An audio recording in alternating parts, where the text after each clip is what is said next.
She screamed until her vocal cords tore and bled, but in a town where everyone could speak, no one heard her. Then a cowboy, who hadn't spoken a word in 15 years, walked into her life and saw what everyone else had ignored. How did a man without a voice become the only one who truly understood her silence? Before we jump back in, tell us where you're tuning in from, and if this story touches you, make sure you're subscribed because tomorrow I've saved something extra special for you. The night Vera Hutchins lost her voice, the autumn wind carried her screams across 14 acres of Dakota grassland.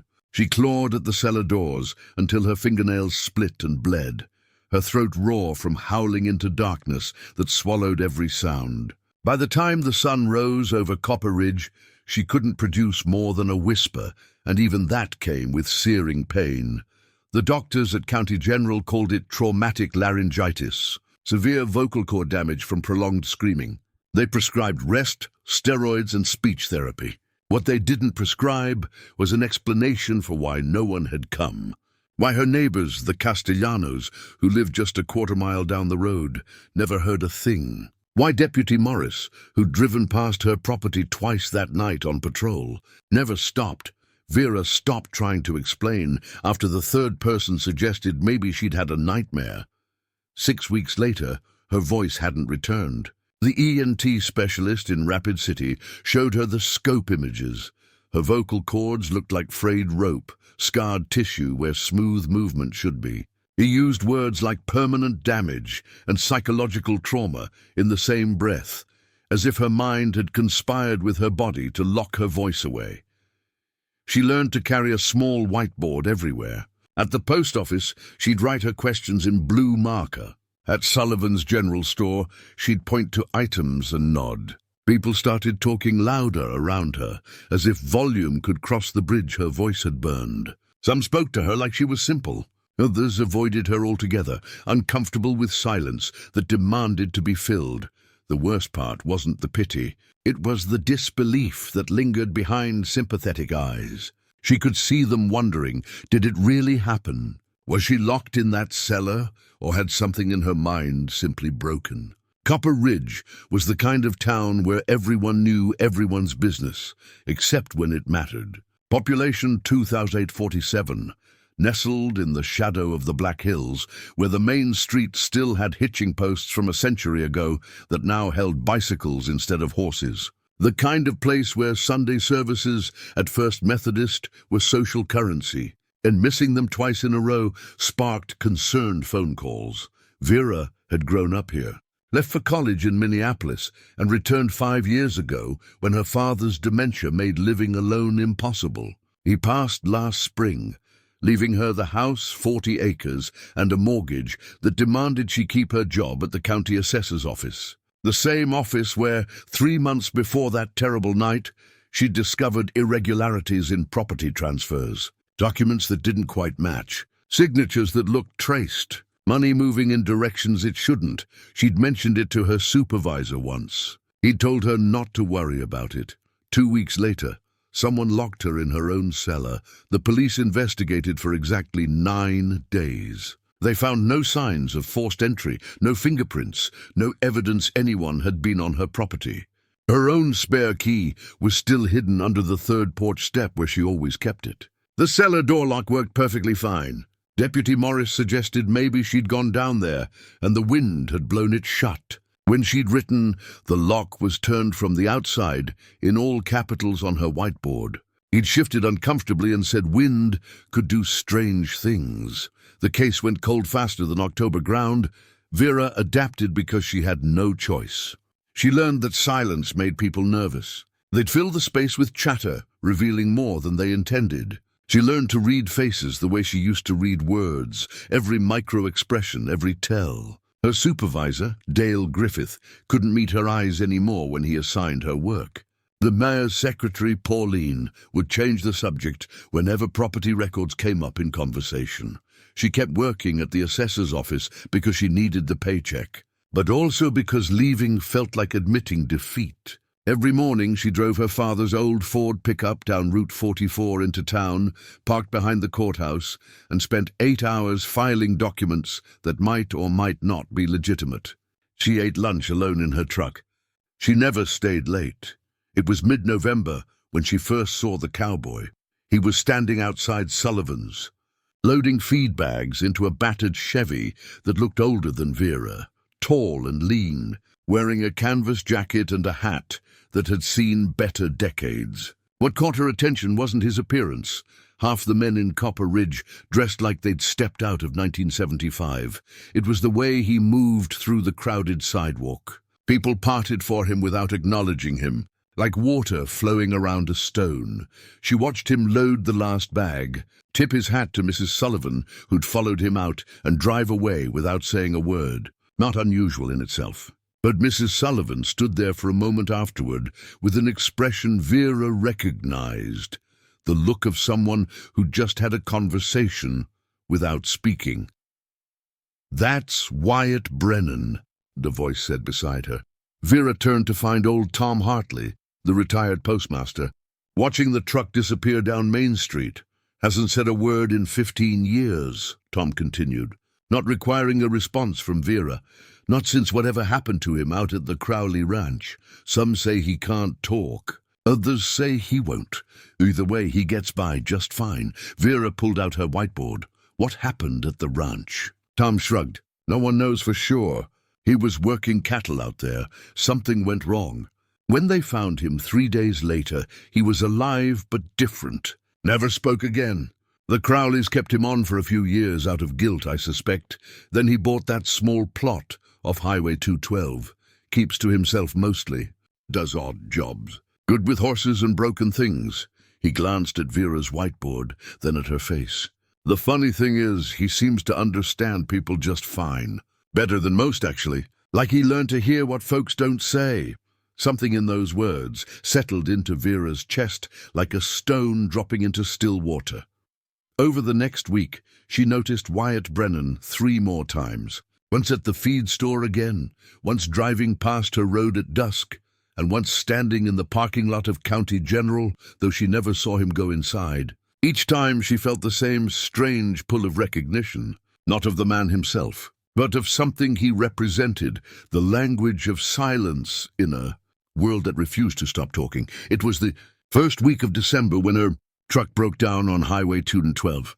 The temperature had dropped to 15 degrees, and frost covered everything in white crystal. She'd made it maybe 10 miles from town when the engine coughed, sputtered, and died. No amount of coaxing would turn it over again. Vera sat there for a moment, watching her breath fog the windshield, then reached for her phone. No signal, of course. This stretch of highway ran through a dead zone that wouldn't see cell towers for another 5 years if the county commission had anything to say about it. She could walk back toward town, but that was 10 miles in weather that could kill. Or she could keep walking forward, hoping to find help before hypothermia found her first. She chose forward. Preparing and narrating this story took us a lot of time, so if you are enjoying it, subscribe to our channel. It means a lot to us. Now back to the story. The sun was setting, painting the snow-covered prairie in shades of orange and violet, beautiful and deadly. Her father's coat was warm, but not warm enough. After 20 minutes, her fingers started going numb. After 30, she was questioning her choice. That's when she saw the light. A small house sat maybe a quarter-mile off the highway, smoke rising from its chimney. A battered Chevy pickup was parked outside, and even in the fading light, Vera recognized it. She didn't let herself think. She just walked toward the light, toward the smoke, toward the possibility of warmth. Her boots crunched through snow that came up to her ankles. By the time she reached the porch, she couldn't feel her feet. She knocked once, twice. Then the door opened, and Wyatt Brennan stood there, backlit by firelight, studying her with eyes the color of riverstone. He didn't ask what she needed. He just stepped aside and gestured her in. The warmth hit her like a physical thing. Her body started shaking as blood rushed back to cold places. Wyatt guided her to a chair near the wood stove, not touching her, but moving with purposeful certainty. He disappeared and returned with a heavy quilt which he draped over her shoulders. Then he went to the kitchen and started making coffee. Vera sat there, shaking under the quilt, watching him move through his small home. He never once asked what happened, never gestured for explanation. He just made coffee, poured 2 cups, and handed her one. Their fingers brushed during the exchange, and something wordless passed between them. Recognition, understanding, the acknowledgement that sometimes silence spoke more clearly than any explanation. Good, she wrapped her hands around the mug and drank, feeling warmth spread through her chest. Wyatt sat across from her, his own coffee cupped in calloused hands, and waited. Not for her to speak, she couldn't. Not for her to explain, he didn't need her to. He just waited, and in that waiting, Vera felt something she hadn't felt since that October night. Safe. After her second cup of coffee, Wyatt stood, pulled on his coat, and gestured toward the door. She followed him outside, where he hooked a chain to her truck and towed it back to his property with practiced ease. Then he disappeared into a shed that served as a workshop and emerged with tools. She watched him work as the last light faded and stars began appearing in the crystalline sky. He moved with the efficiency of someone who'd learned to solve problems without discussing them. No wasted motion, no frustrated cursing when something didn't cooperate. Just patient, methodical work. An hour later, her truck was running. Wyatt wiped his hands on a rag and finally met her eyes directly. In the harsh light of his workshop, she could see the scar tissue that ran along the left side of his neck, disappearing under his collar. Old trauma, healed but not forgotten. She pulled out her whiteboard and wrote, "Thank you, how much do I owe you?" He glanced at the words, then shook his head. Nothing. She underlined the question. He took the marker from her hand, gentle but firm, and wrote below her words, "Nothing. Be careful going home." Something about the way he emphasized careful made her pulse quicken. She wrote, "Why?"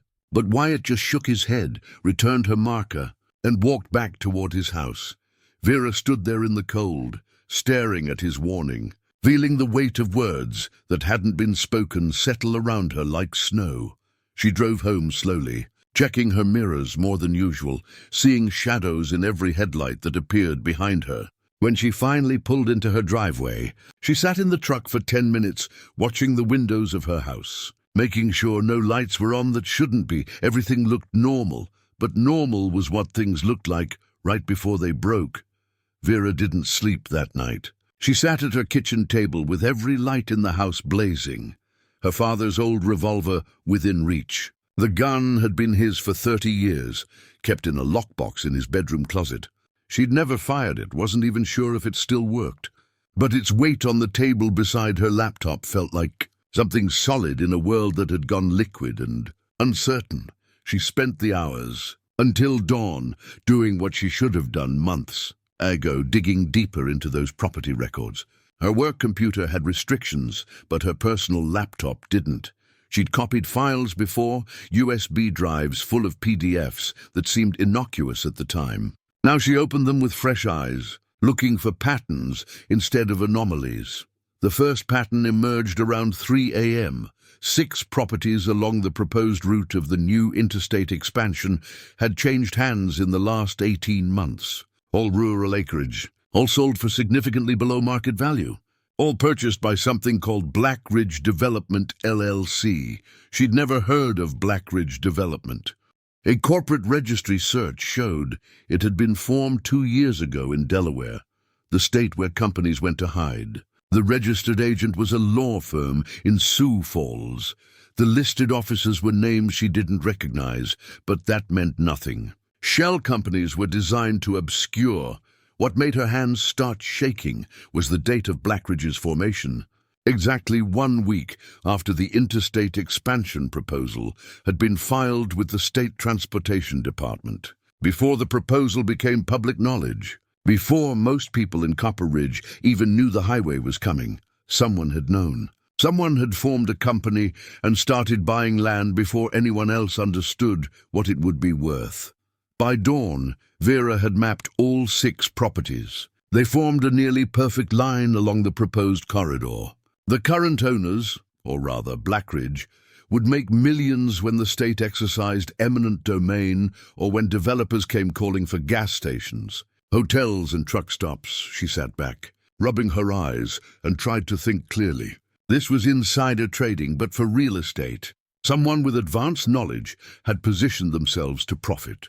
That someone had resources, connections, and enough power to keep it quiet. Her phone buzzed, making her jump. A text from her supervisor. "Need you early today. 8 a.m. sharp. Dale." It was barely 6 a.m. Dale never texted before 9 unless something was wrong. Vera showered quickly, dressed in the same professional monotony she wore every day. Grey slacks, white blouse, sensible shoes, and drove into town through morning light that turned everything golden. The beauty of it felt obscene against the ugliness she'd uncovered. The courthouse was nearly empty when she arrived. The assessor's office occupied the second floor, a maze of filing cabinets and outdated computers that somehow kept the county running. Dale's office sat at the far end, behind a frosted glass door that currently had shadows moving behind it. Multiple shadows. Vera's instinct told her to turn around and leave. Instead, she pushed through the main door and walked toward Dale's office. Her boots silent on the worn linoleum. "Can't just make them disappear," Dale was saying, his voice carrying that strained quality it got when he was stressed. "She's already seen them. If we suddenly keep your voice down," that was Mayor Richard Sutton, unmistakable even through the door. "The question isn't what she's seen, it's what she can prove. Without her voice, without credibility, she's just another traumatized woman making accusations. She could write it down. Go to the state auditor. The press. With what? Copies of documents she shouldn't have accessed? That makes her a thief, not a whistleblower." A pause. "We've invested too much to have it unravel now. The interstate is coming. Blackridge will sell to the state and developers for $60 million. Our arrangement gives us $12 million to split. I'm not losing that because some clerk got curious." Vera's heart hammered so hard she could hear it in her ears. She took a step backward, then another. "What do you want me to do?" Dale asked, and he sounded tired, defeated. "Make sure she understands there are consequences for stirring up trouble. Remind her what happened last time. Maybe suggest a nice severance package if she decides county work isn't for her anymore. And if she doesn't take it?" The silence that followed was answer enough. Vera turned and walked quickly back through the office, down the stairs, and out into morning air that suddenly felt too thin. She made it to her truck before her legs gave out. She sat in the driver's seat, shaking, trying to process what she'd heard.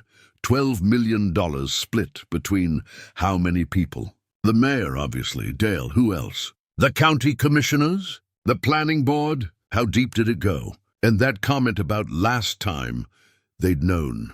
They'd locked her in that cellar as a warning. Or maybe just to scare her quiet. When it hadn't worked, when she'd survived and filed a police report, they'd relied on the fact that she couldn't speak. That a woman without a voice made accusations no one had to take seriously. She needed evidence they couldn't dismiss. Something concrete, but what? Her phone buzzed again. Another text from Dale. "Where are you?" "Come to my office."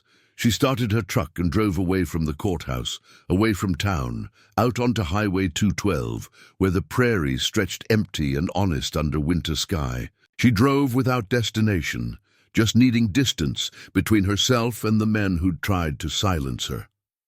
She found herself pulling into the same dirt road where Wyatt's small house sat. She parked and stared at the weathered structure, smoke curling from its chimney. This was crazy. She barely knew him. He was just some recluse who'd helped fix her truck, but he'd also written "be careful," like he knew something, like he'd seen something. Before she could second-guess herself, she got out and knocked. Wyatt opened the door, wearing the same canvas jacket, looking unsurprised to see her.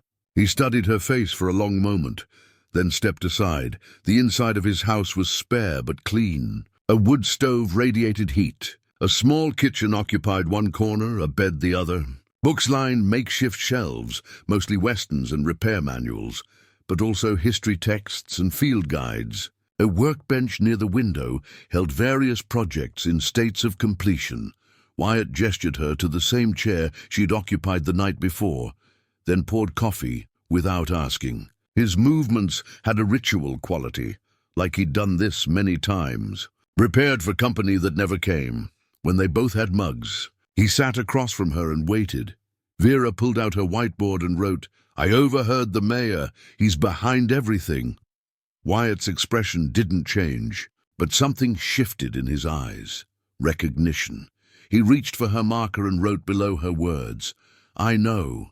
She stared at those two words, then wrote, "How?" He hesitated, then stood and walked to a small desk tucked against the wall.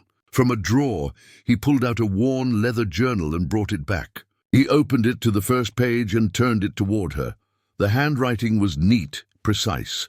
Record of observations. "If something happens to me, this explains why." Vera looked up sharply. Wyatt gestured for her to keep reading. The journal detailed 3 years of notes. Observations about trucks coming and going from certain properties at odd hours. Men in expensive suits walking land that supposedly had no value. Conversations overheard at Sullivan's, at the feed store, at the diner. Wyatt hadn't been avoiding people, he'd been watching them, learning their patterns. And because he never spoke, people forgot he was listening. He documented meetings between Mayor Sutton and men from out of town. He'd photographed license plates of luxury vehicles parked behind the old grain elevator, where no legitimate business happened. He'd noted which county employees suddenly drove newer trucks or took vacations they couldn't afford. "You've been investigating them," Vera wrote. Wyatt nodded, then wrote, "They killed my brother." The words sat there on the whiteboard, stark and terrible. Vera felt cold despite the heat from the stove. "What happened?" she wrote. Wyatt's jaw tightened. He took the marker and began writing in the journal instead, turning to a page near the middle. His handwriting got heavier here, pressed deeper into the paper.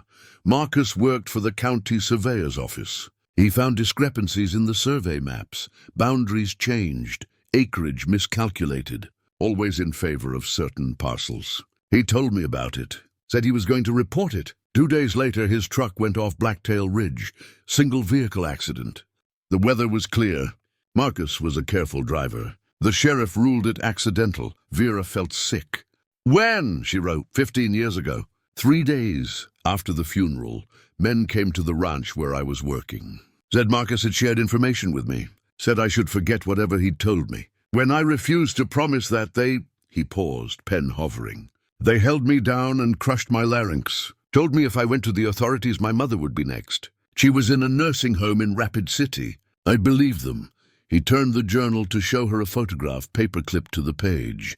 2 men, faces clear, standing beside a black SUV.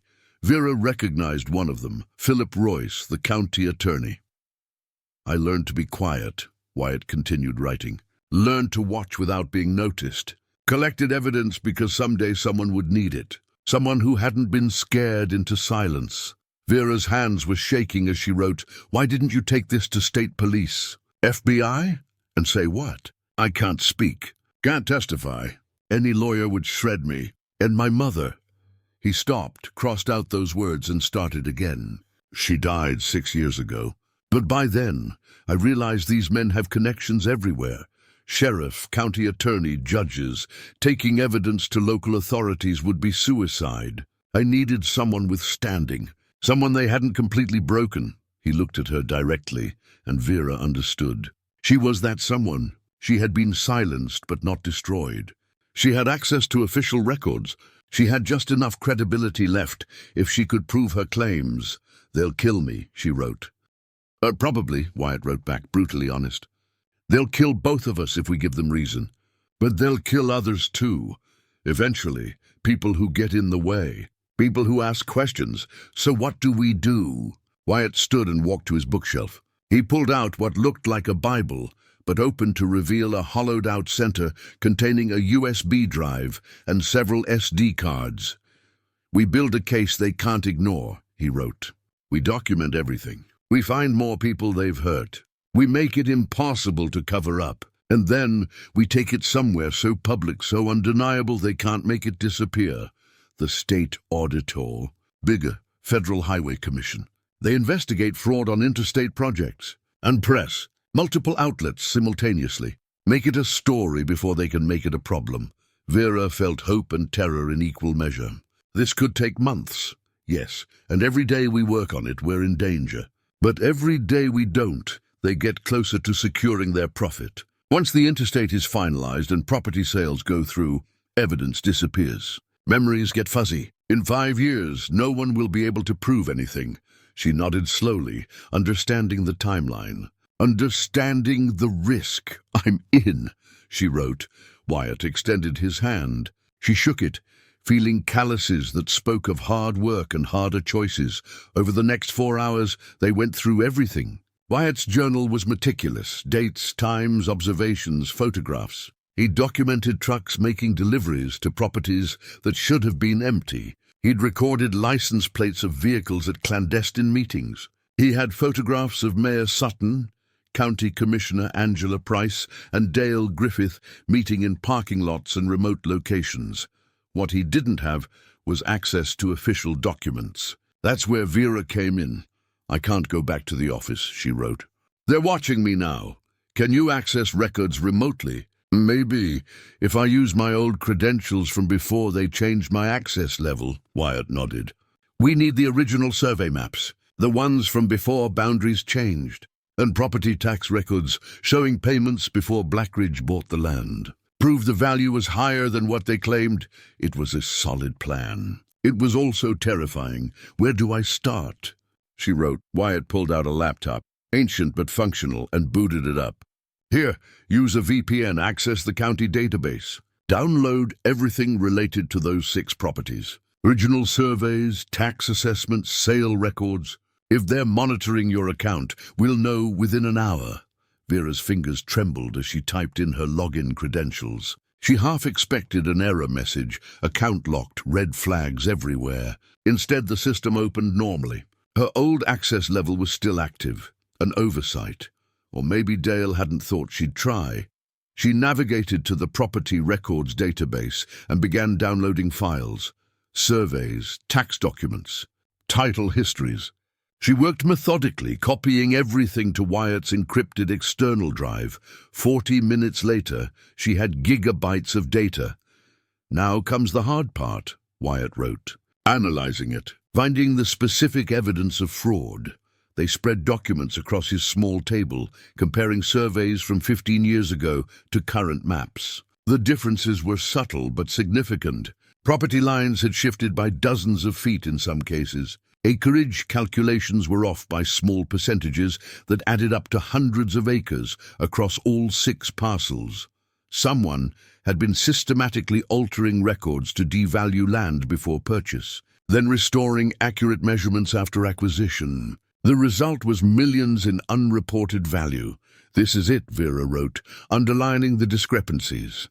This proves intent, Wyatt nodded, but wrote, proves someone altered records. We need to connect it to specific people who had access to make these changes. That was harder. The digital records didn't show modification history from 15 years ago. The county had only digitized records 8 years back. Before that, everything was paper. The old paper files, Vera wrote. They're in the courthouse basement. Climate-controlled storage. Original surveys going back to territorial days. Can you access them? With my employee ID, but the building has cameras now. If I'm seen, Wyatt thought for a moment, then wrote, after hours, when the cleaning crew is there. You're working late. Nothing suspicious about that. It was risky, but less risky than trying during business hours when Dale or the mayor might see her. They spent the rest of the afternoon planning. Wyatt sketched the courthouse layout from memory, marking camera positions and blind spots. Vera wrote down which files they needed, which basement sections stored what records. By the time the sun started setting, they had a workable plan. Vera would return to the courthouse tomorrow evening, after 8 p.m., when most staff had left, but cleaners were still present.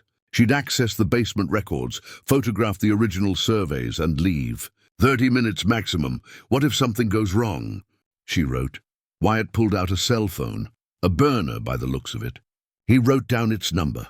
I'll be parked 2 blocks away. You text if there's trouble. I will come get you. They might recognize your truck. I have another vehicle.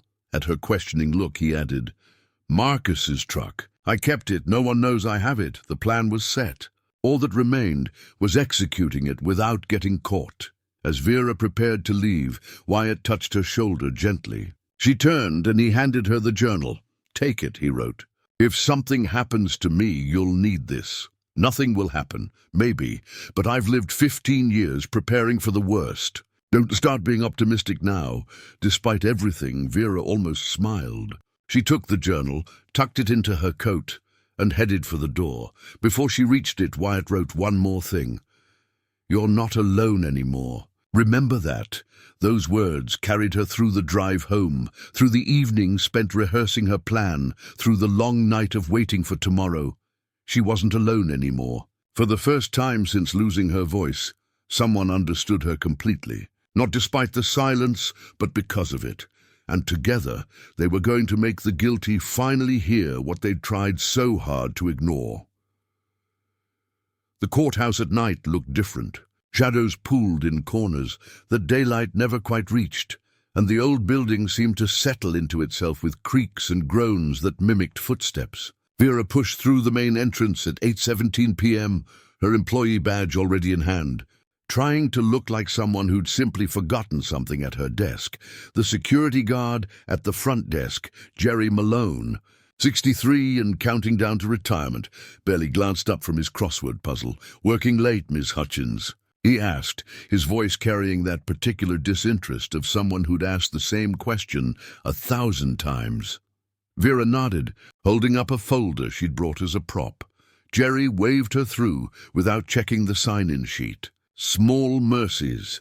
She took the stairs instead of the elevator, her footsteps echoing in the stairwell. Second floor first, her actual office. She'd stay there for 10 minutes, move some papers around, make it look legitimate in case anyone checked the cameras. Then she'd head down.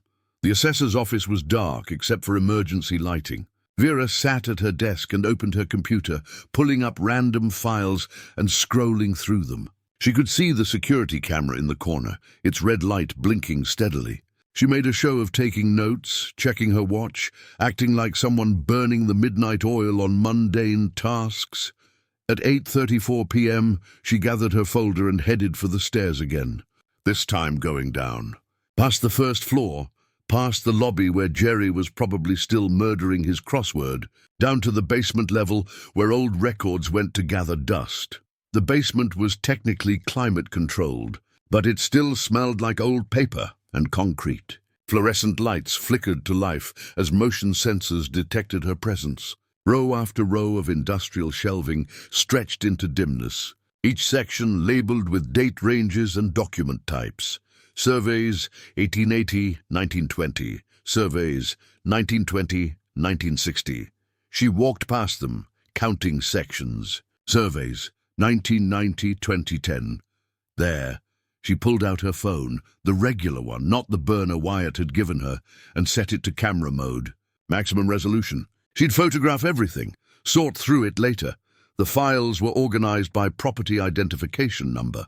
She'd memorized the 6 numbers she needed, repeated them like a prayer on the drive over. She found the first one and pulled the folder. Inside were the original hand-drawn surveys from when the property had first been platted in 1947. Beautiful, precise inkwork showing boundaries, elevations, water features. She photographed each page, making sure the details were sharp and readable. She was on the 3rd property file when she heard voices. Vera froze, her heart suddenly hammering. The voices were distant, coming from the stairwell, male, moving closer. Told her to stay away for a few days. Paid leave. But she showed up at the courthouse this morning anyway, then left before I could talk to her. That was Dale. Vera would recognize his perpetually anxious tone anywhere. She's becoming a problem. The second voice was older, gravelly. County Commissioner Eugene Walsh should have handled this permanently when we had the chance. That's easy for you to say. You weren't the one who had to lock her in that cellar. Vera's blood turned to ice. Dale. It had been Dale who'd locked her away, who'd turned that key and left her screaming into darkness. Squeamishness doesn't suit you, Walsh said. We're too close to let sentiment interfere. The interstate approval comes through next month. Once the state announces the route publicly, property values triple overnight. We sell to the state, pocket our percentage, and retire to somewhere warm. Unless that woman ruins everything, they'd reach the basement level. Vera could hear their footsteps now, heavy on concrete. "What are you doing down here anyway?" Dale asked. "Checking on something. Maya's paranoid about the old records. Wants to make sure nothing incriminating is still accessible." They were coming toward the survey section. Toward her, Vera looked around desperately. The shelving units were too narrow to hide behind, and the motion sensor lights had already given away her position. If they came down this aisle, they'd see her immediately. She did the only thing she could think of. She grabbed the folders she needed, shoved them inside her coat, and moved quickly toward the far end of the basement. There was a utility room back there, she remembered. A janitor's closet, somewhere. Her footsteps were too loud. She tried to move quietly, but every sound felt amplified in the concrete space. "You hear that?" Walsh said. Vera ran. Not gracefully, not quietly. Just ran toward the back wall where she'd seen a door on her way in. Behind her, she heard them start moving faster. "Someone's down here," Dale said, his voice rising with panic. The door was locked. Of course it was locked. Vera pulled out her badge and swiped it against the reader, praying her access level included maintenance areas. The light blinked red. Denied. Footsteps pounding closer now. She looked around wildly and saw another option, a gap between two massive filing cabinets that had been pulled away from the wall, probably during some long-ago reorganization. The space was barely wide enough for a person, but it was dark. And if she could wedge herself in there, she squeezed through, pulling her body sideways, trying not to think about how trapped she'd be if they found her. The stolen folders pressed against her ribs painfully. She made it to the back, just as Walsh and Dale rounded the corner into the survey section. "Motion sensors must be glitching again," Dale said, but he didn't sound convinced. "Check the files. Make sure nothing's been disturbed." Vera pressed herself against the cold wall, barely breathing. Through the narrow gap, she could see them moving along the shelves, pulling out folders at random, checking contents. Walsh moved methodically, someone comfortable with breaking rules. Dale fidgeted constantly, checking his watch, wiping sweat from his forehead despite the cool temperature. "These are the ones," Walsh said, pulling out folders from the exact section Vera had been accessing. Original surveys for the Blackridge properties. Should have destroyed them years ago, but the mayor wanted documentation just in case we needed to prove original boundaries for some legal reason. So what do we do now? Now? Walsh pulled out his phone and photographed several pages, then returned the folders. "Now we make sure these disappear. I'll come back tomorrow with a shredder. No one will miss surveys from 80 years ago. They were going to destroy the evidence tomorrow." Vera felt panic rising in her throat. "What about Vera Hutchins?" Dale asked. "What about her?" "She can't talk. Can't testify. She's a non-issue. She was here this morning. Overheard things she shouldn't have. And now someone's been in the basement right where we need to be." "That's too much of a coincidence." Walsh was quiet for a moment. "You think she's gathering evidence?" "I think she's smarter than we gave her credit for. And I think we need to deal with her before she becomes the kind of problem that doesn't go away quietly." "Deal with her how?" Another silence. Then Walsh said, "There are ways to make problems disappear, ways that look natural. We have people who handle such things." Vera's hands were shaking so badly she had to press them against the wall to keep them still. They were talking about killing her. Not theoretically, not maybe, actually planning it. "I can't be part of that," Dale said, but his voice was weak. "You've been part of it since you locked her in that cellar. You think you get to develop a conscience now? We're all in this together. $12 million buys a lot of loyalty and a lot of silence. What's one woman compared to that?" Dale didn't answer, which was answer enough. They left shortly after, their footsteps receding toward the stairs. Vera waited in her hiding spot for another 10 minutes, making absolutely sure they were gone, before squeezing back out. Her whole body ached from being pressed against concrete, and the folders inside her coat had left deep creases in her side. She pulled out the burner phone Wyatt had given her and texted, "Trouble, need pickup side exit." The response came in seconds, not minutes. Vera moved as quickly as she dared through the basement, up the stairs, avoiding the main lobby entirely. The courthouse had several exits, and the side door near the records department wasn't monitored by cameras, a blind spot she'd learned about during fire drills. She pushed through into cold night air just as an unfamiliar pickup truck pulled up. Not Wyatt's battered Chevy, but an older Ford, dark blue, nearly invisible in the dim streetlight. The passenger door opened. Vera climbed in. Wyatt pulled away before she even had the door closed, driving without urgency, just another vehicle on quiet streets. He didn't look at her, didn't ask questions. He just drove until they were out of town, out on Highway 212 where darkness swallowed everything. Only then did he pull over.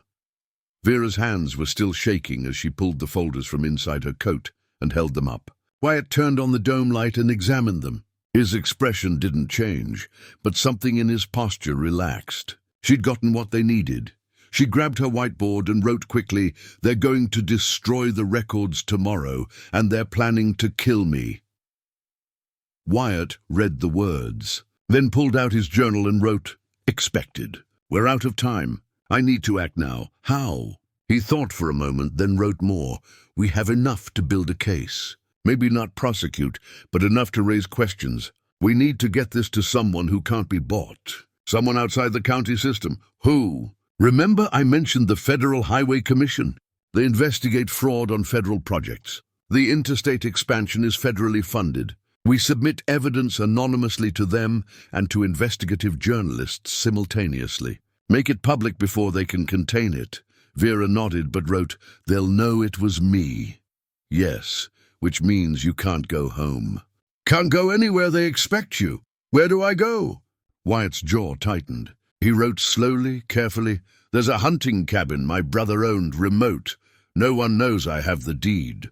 We go there, we compile everything we have. We make digital copies and send them to every relevant authority. And then we disappear until it's safe to come back.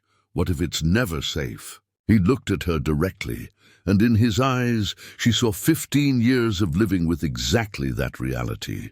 But he wrote, "Then we build new lives somewhere else. But at least we'll have told the truth.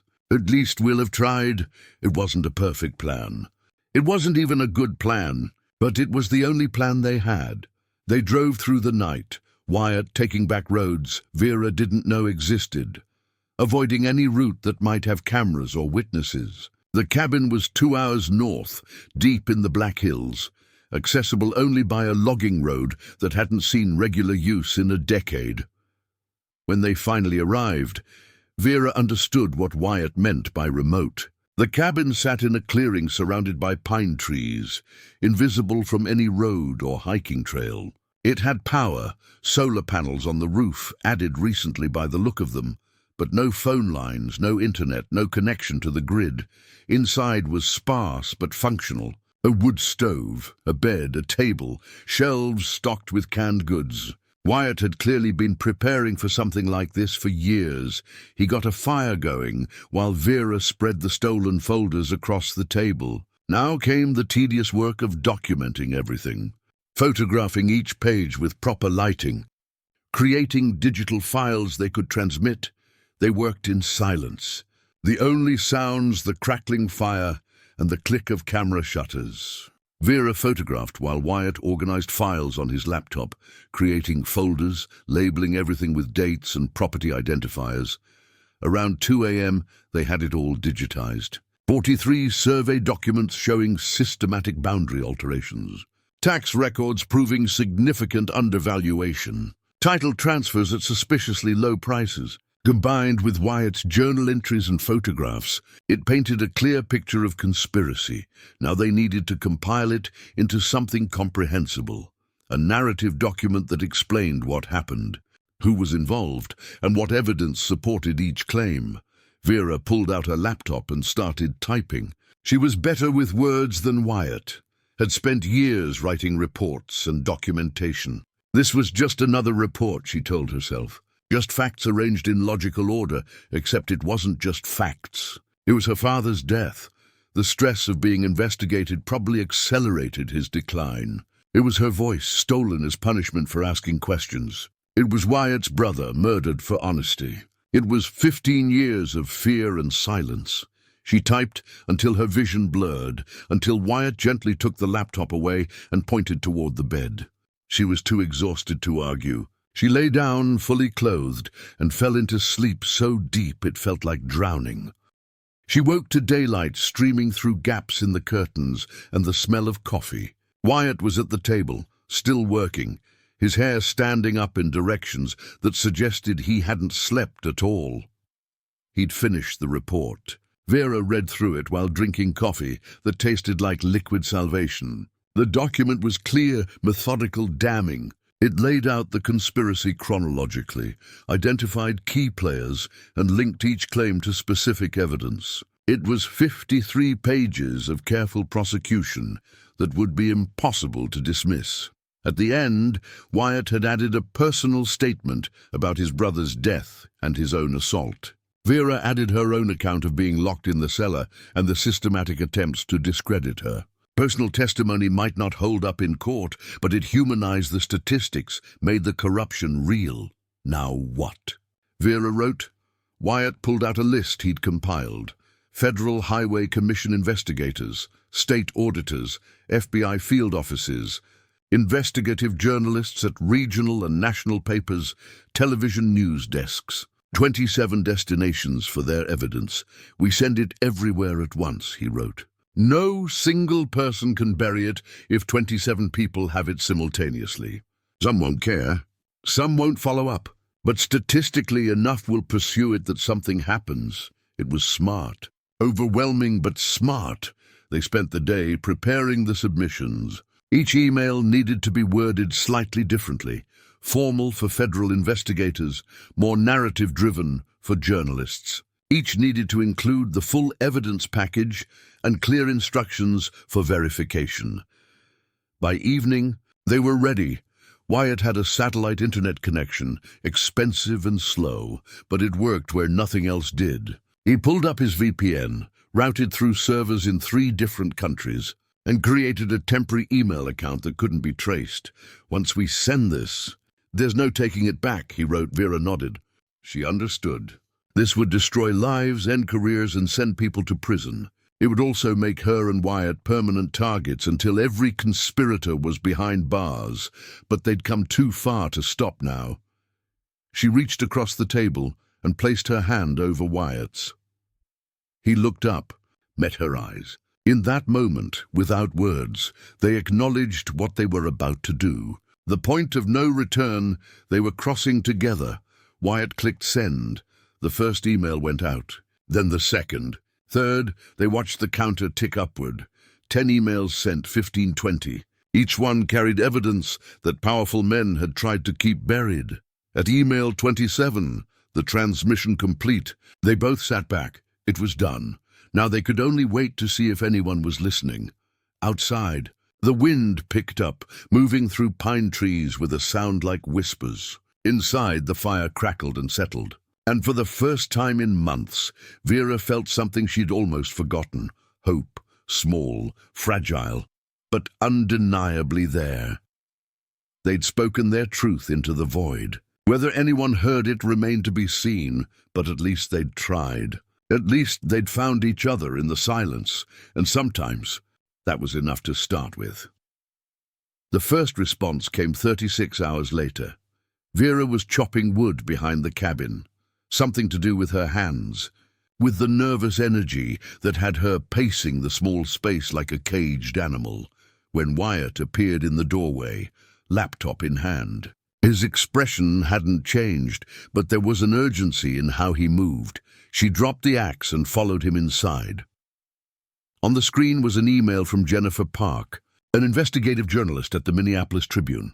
The subject line read, "Need to verify your information."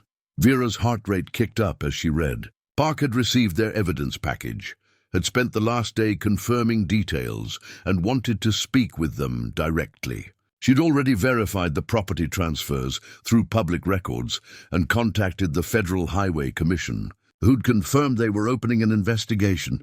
She wants a phone interview, Wyatt wrote on his whiteboard. Anonymous sources are fine, but she needs to hear our voices to believe we're real.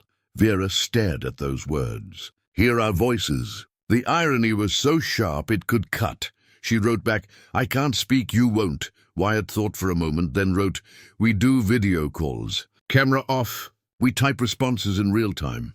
She sees us typing, knows we're human, not bots. It wasn't perfect, but it might work. Vera nodded. They scheduled the call for that evening, which gave them hours to prepare. Wyatt set up the satellite connection to be as stable as possible, while Vera organized their evidence into a coherent presentation. They needed to anticipate questions, have answers ready, guide Park toward the most damning details. At 7 p.m. they initiated the video call. Jennifer Park appeared on screen, 40-something sharp eyes behind rectangular glasses, sitting in what looked like a home office with bookshelves behind her. Can you hear me? She asked. Wyatt typed in the chat. Yes, we can hear you. We're typing responses because we cannot speak. Park's eyebrows rose slightly. Both of you? Yes. That's unusual. Can you verify you're the source who sent the Blackridge development evidence? They'd anticipated this. Vera typed, we sent documentation to 27 recipients on November 18th at 6:43 p.m. Mountain Time. Files included survey documents from Copper Ridge County Assessor's Office, tax records, corporate filings for Blackridge Development LLC, photographs of meetings between Mayor Richard Sutton and county officials, and personal testimonies regarding intimidation and assault. Park nodded, making notes. I've verified much of what you sent. The property transfers are real. Blackridge Development is indeed a shell company formed shortly before the interstate expansion was proposed. What I need now is to understand the human element. Who are you? Why are you coming forward? Vera and Wyatt exchanged glances. They discussed how much to reveal. Too little, and Park might not trust them. Too much, and they'd compromise their safety. Vera typed, I'm a county employee who discovered the fraud. When I asked questions, I was assaulted and left for dead as a warning. The trauma damaged my vocal cords permanently. Jesus, Park muttered. And you? She asked, looking at where Wyatt would be off camera. Wyatt typed, my brother discovered similar fraud 15 years ago. He died in a suspicious accident. When I refused to stay quiet, they crushed my larynx. I've been gathering evidence ever since. Park was quiet for a long moment, her expression shifting from professional skepticism to something more human. You're both victims of this conspiracy. Yes, Vera typed. But we're not the only ones. There are others, people who lost property for unfair prices, small business owners forced out, anyone who questioned the process. I'll need names. People I can interview. They'd prepared for this too. Wyatt pulled up a list. 7 people who'd sold property to Blackridge Development. 3 former county employees who'd quit under suspicious circumstances. 2 business owners whose properties sat directly in the proposed interstate path. Park copied the information. This is good. This is really good. I'm going to start making calls tomorrow. But I need to warn you, once this story breaks, and it will break, there's going to be a firestorm. People will want to know who you are. There will be pressure to reveal your identities. We understand, Vera typed. We're prepared for the consequences. Are you safe right now? As safe as we can be, Park nodded slowly. All right. I'm going to work fast on this. I already have interest from my editor for a front-page feature. With the Federal Highway Commission investigation starting, this has legs. Give me 3 days to do interviews and fact-checking. Can you stay hidden that long? Yes. Good. I'll send you a draft before publication. And for what it's worth, Park paused, choosing words carefully. What you're doing takes courage. A lot of people would have stayed silent. After the call ended, Vera and Wyatt sat in the quiet cabin, processing. It was happening. The story was going public. In 3 days, maybe 4, everyone would know about Copper Ridge's corruption, and everyone would be looking for the sources who exposed it. We should leave the country, Vera wrote half seriously. Wyatt almost smiled. He wrote back, thought about it. Canada is close, but running means they win. We stay, we testify if needed, we see this through. She knew he was right. They'd started something that required finishing. The next morning brought more responses. The Federal Highway Commission had assigned a special investigator. The South Dakota Attorney General's office requested copies of all evidence. 2 more journalists wanted interviews. The FBI field office in Sioux Falls had opened a preliminary investigation into possible racketeering charges. The machine was grinding to life, and once it started, it would be nearly impossible to stop. Wyatt spent the day responding to requests, uploading evidence to secure servers, coordinating with investigators who promised anonymity. Vera monitored news sites, watching for any hint that word was leaking in Copper Ridge. It came sooner than expected. At 3 p.m., the Copper Ridge Gazette, a small-town paper that normally covered high school sports and county fairs, posted an article. Federal investigation targets county officials over interstate land deals. The article was vague on details, but confirmed that multiple agencies were investigating alleged irregularities in property acquisitions along the proposed interstate route. It quoted Mayor Sutton denying any wrongdoing, Dale Griffith declining comment, and County Attorney Philip Royce calling it a politically motivated witch hunt. The comment section exploded. Copper Ridge residents, who'd been suspicious for years, suddenly had validation. Others defended the officials, calling the investigation an outside attack on local autonomy. The town was fracturing in real time. Vera's phone, her regular phone, which she turned off but Wyatt had powered up briefly to check messages, had 47 missed calls. Dale had called 16 times. The mayor's office had called 7. There were voicemails she didn't listen to. Texts she didn't read. One text from an unknown number caught her eye. "We know what you did. We know where you are. This ends badly for you." She showed it to Wyatt. He read it, then threw her phone in the wood stove. "They can track it," he wrote. "I wasn't using it. Doesn't matter. Powered on is enough. They have resources." He was right, of course. She watched her phone melt and bubble in the flames, feeling oddly liberated. No more connection to her old life. No more threads they could pull to find her. That night, they heard vehicles on the logging road. Wyatt killed the lights immediately, moving with practiced efficiency. He pulled Vera away from the windows, positioned them in a corner where they could see out but not be seen, through gaps in the curtains. They watched 2 trucks approach, 4-wheel drive, expensive, not the kind of vehicles that belonged on abandoned logging roads.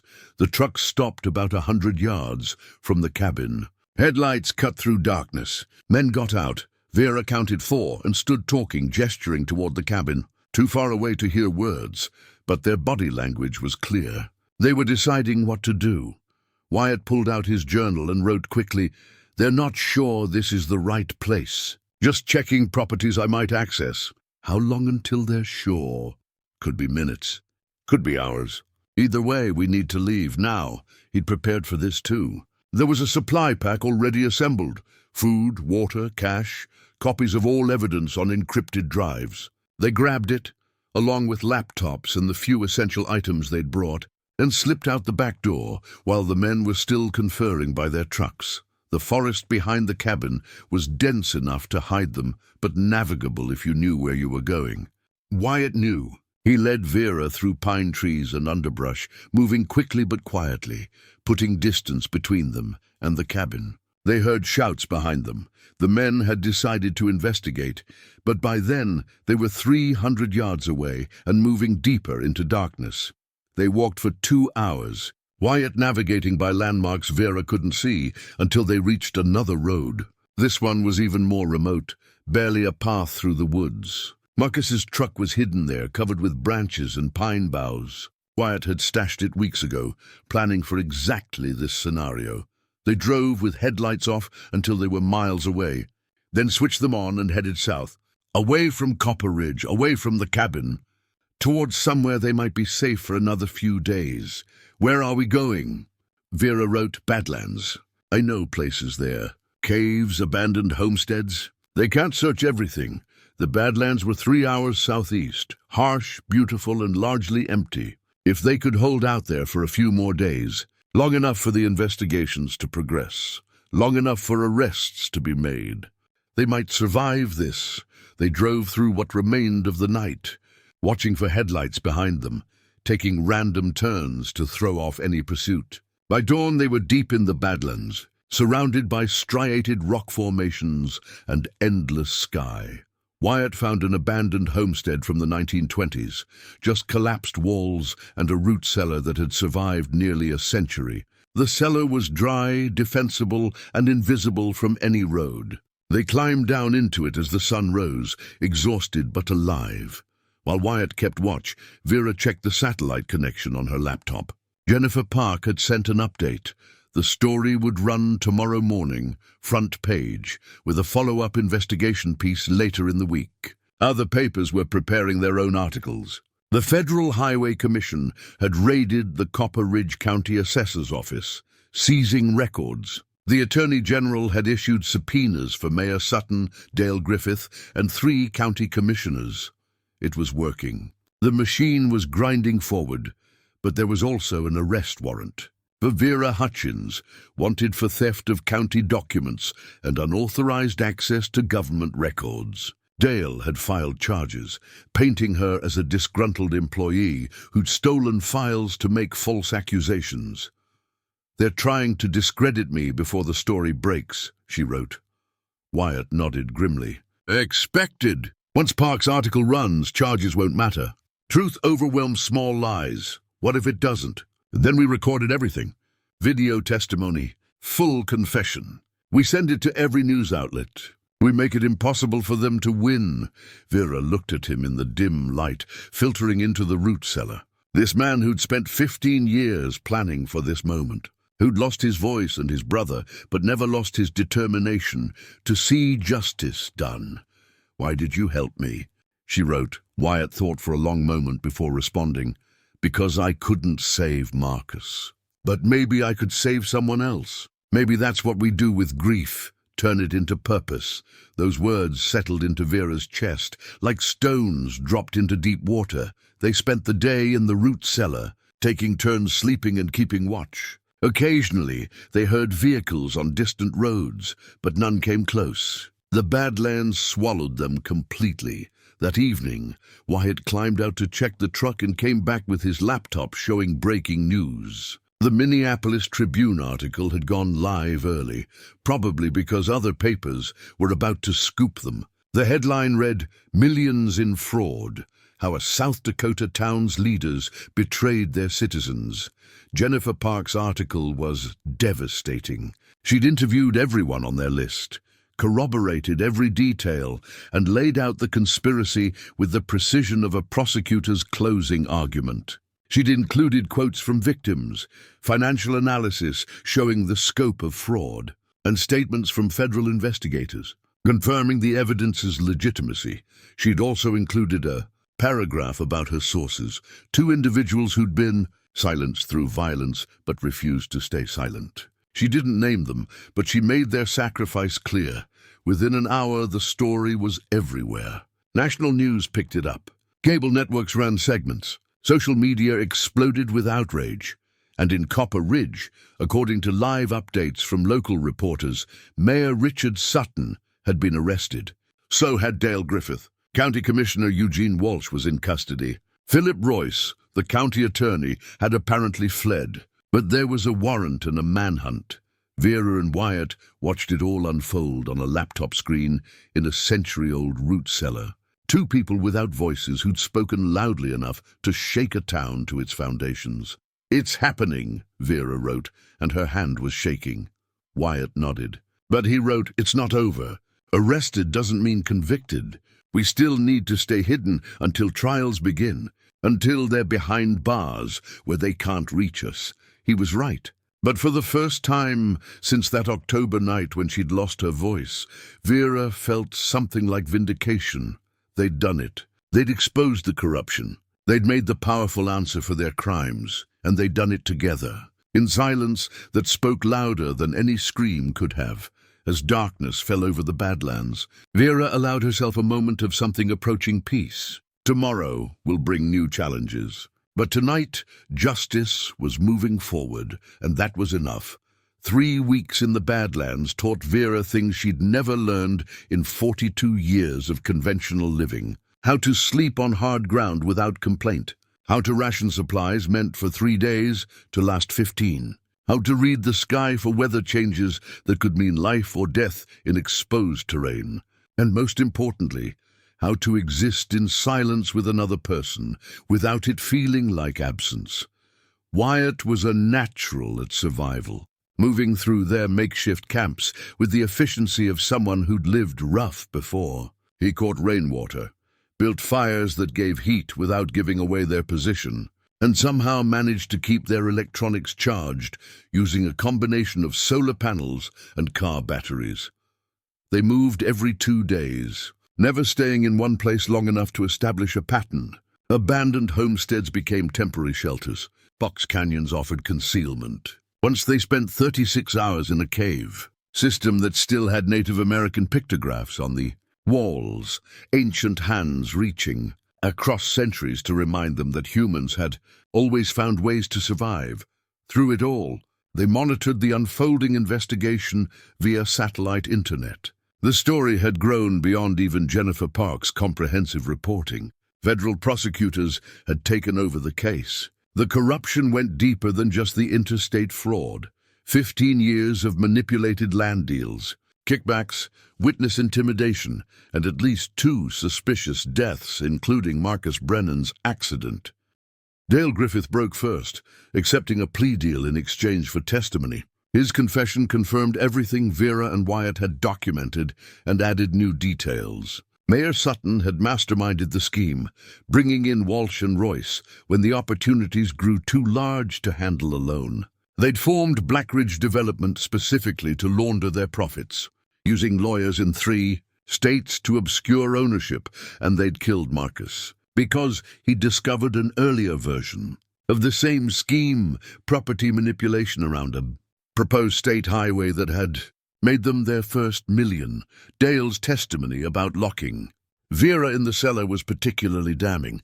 He'd acted on direct orders from Sutton, who'd wanted her scared enough to forget what she'd seen when that hadn't worked.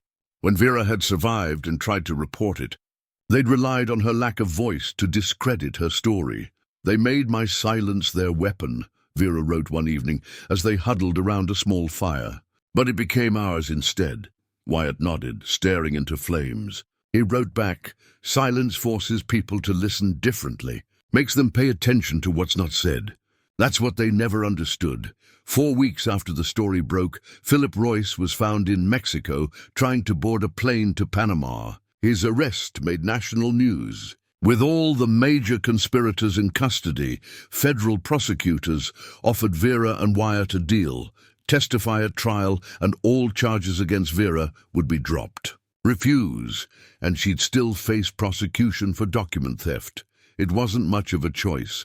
They arranged to meet the prosecutors at a neutral location, a federal building in Rapid City, with enough security that even Sutton's remaining allies couldn't reach them. The FBI provided transport from the Badlands, agents who treated them like protected witnesses rather than fugitives. The meeting room was sterile and bureaucratic, with fluorescent lights that felt harsh after weeks of campfires and starlight. Lead prosecutor Amanda Chen was younger than Vera expected, maybe 35, with the focused intensity of someone who'd built a career on complex cases. "I've read everything you submitted," Chen said after introductions. "It's remarkable. Most whistleblower cases take years to develop this level of evidence. You did it in weeks." Vera and Wyatt had their whiteboards ready. Vera wrote, "We had 15 years of groundwork. We just connected the pieces." Chen nodded. "Your testimony will be crucial. Especially you, Mr. Brennan. Your brother's death ties this to murder conspiracy. That elevates everything." Wyatt wrote, "I can't speak. How do I testify? We've handled nonverbal witnesses before. You'll write responses that are read into the record. It's admissible. And honestly, your silence might be powerful for a jury. Physical evidence of what these men are capable of." They spent 6 hours going through their evidence, preparing testimony and understanding what the trial would mean. Chen was thorough, anticipating defense strategies, identifying weak points in their documentation. But overall, she was confident. With Dale's testimony corroborating yours and the physical evidence of altered records, we have them cold, she said. The only question is whether they take plea deals or go to trial. We want trial, Vera wrote firmly. We want them to face public judgment. Chen smiled slightly. Victims usually do, but trials are unpredictable. Are you prepared for defense attorneys to attack your credibility? To suggest you're mentally unstable? To imply your trauma imagined a conspiracy where there was only bureaucratic error? Yes, both Vera and Wyatt wrote simultaneously. All right then, we go to trial. But you should know, this could take a year, maybe longer. You'll need to stay accessible, stay safe. The FBI can provide protection, but it's not perfect. And some of Sutton's associates are still unidentified. There may be people out there who blame you for destroying their income streams. It was a sobering reminder that victory came with costs. They spent another month in protective custody, not hiding in caves, but living in a safe house outside Sioux Falls. It was strange returning to normal life rhythms, electricity that worked reliably, running water, food that didn't come from cans, but also confinement, armed guards, and the constant awareness of being targets. Vera used the time to work with speech therapists the FBI provided. The damage to her vocal cords was permanent, but she could learn to produce limited sound, whispers, single words, enough to communicate in emergencies. It was painful, frustrating work, but she persisted. Not because she needed her voice back, but because she wanted to reclaim what had been stolen. Wyatt spent his time organizing his brother's belongings, boxes the FBI had retrieved from storage. Marcus had been 28 when he died, full of plans for a future he'd never see. Looking through his things, Wyatt found journals, photographs, evidence of a life interrupted. I never let myself grieve him properly, Wyatt wrote one evening. Too busy being angry. Too focused on revenge. Is this revenge? Vera wrote back. He thought for a long time. No, revenge would be personal, violent. This is justice. It's different, cleaner, but also emptier somehow. Marcus is still dead. My voice is still gone. Justice doesn't undo damage. Then why do it? Because the alternative is letting them win. And I couldn't live with that. Vera understood completely. The trial began in late March, 6 months after the story first broke. Federal courthouse in Pierre, the state capital, with security so tight it felt like a military operation. Media from across the country descended, turning the proceedings into a national story about small town corruption and David versus Goliath justice. Mayor Richard Sutton looked diminished in his defendant's chair, a man accustomed to power now, stripped of everything but his expensive lawyer. Walsh and Royce sat beside him, 3 men who'd believed themselves untouchable, now facing decades in federal prison. Prosecutor Chen had advised Vera and Wyatt not to attend until they testified. You'll be sequestered as witnesses anyway, she explained, and watching the whole trial will just be stressful. But they came anyway, sitting in the overflow room, where they could watch via video feed. They'd earned the right to see this through. The prosecution's case was methodical and devastating. Financial experts testified about the shell companies. Highway Commission investigators explained the fraud mechanics. Jennifer Park testified about her investigation and the corroborating evidence she'd found. Dale Griffith, pale and broken, described the conspiracy in damning detail. The defense strategy became clear quickly. Paint the defendants as ambitious, but not criminal. Suggest the document alterations were clerical errors. Argue that Marcus Brennan's death was truly accidental. Claim that Vera's assault never happened or was unrelated to the property deals. When Vera's turn came to testify, the courtroom was packed. She walked to the witness stand feeling oddly calm. She'd lived through worse than hostile questioning. The prosecutor's questions were gentle, establishing her background, her discovery of the irregularities, her decision to investigate. Vera wrote her answers on a digital tablet that displayed on screens throughout the courtroom. Her story emerged in white text on black background, stark, undeniable. Then came cross-examination. Sutton's attorney was exactly what Vera expected. Expensive suit, practice sympathy, questions designed to seem reasonable while destroying credibility. Ms. Hutchins, you've experienced significant trauma. Is it possible that trauma has colored your perception of events? Vera wrote, my perception is based on documented evidence, not feelings, but you admit you were locked in a cellar and severely traumatized. Isn't it possible that experience made you see conspiracy where there was only coincidence? The documents don't lie. Survey boundaries were altered. Property values were manipulated. Those are facts, not perceptions. You also admit to stealing those documents from the courthouse, correct?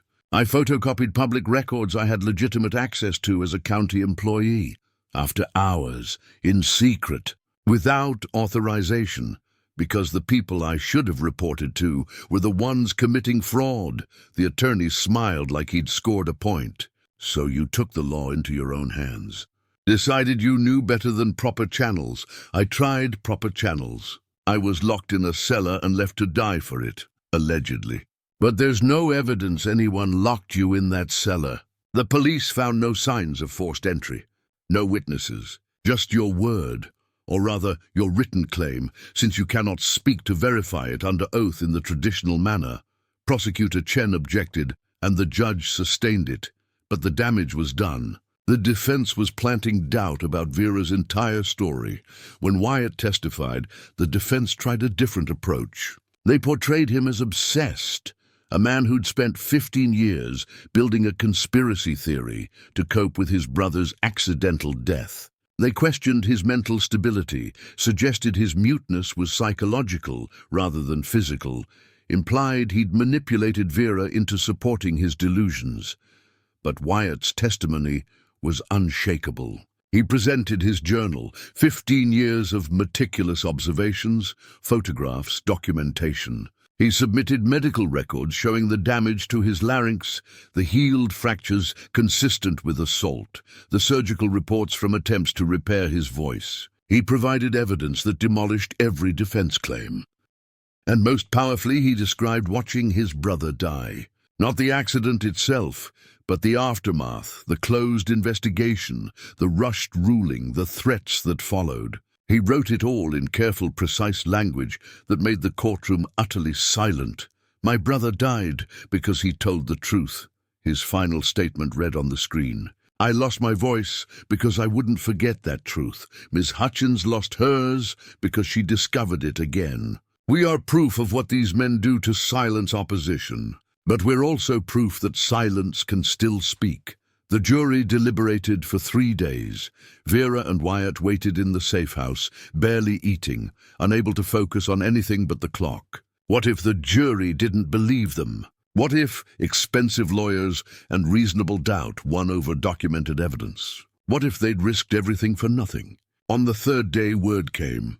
Verdict reached. They returned to the courthouse, joining the crowd that had gathered for the announcement. The courtroom was so quiet Vera could hear her own heartbeat. Guilty. All counts. All defendants, the words seemed to echo. Guilty of conspiracy to commit fraud. Guilty of wire fraud. Guilty of racketeering. Guilty of witness tampering. And for Mayor Sutton specifically, guilty of conspiracy to commit murder in the death of Marcus Brennan.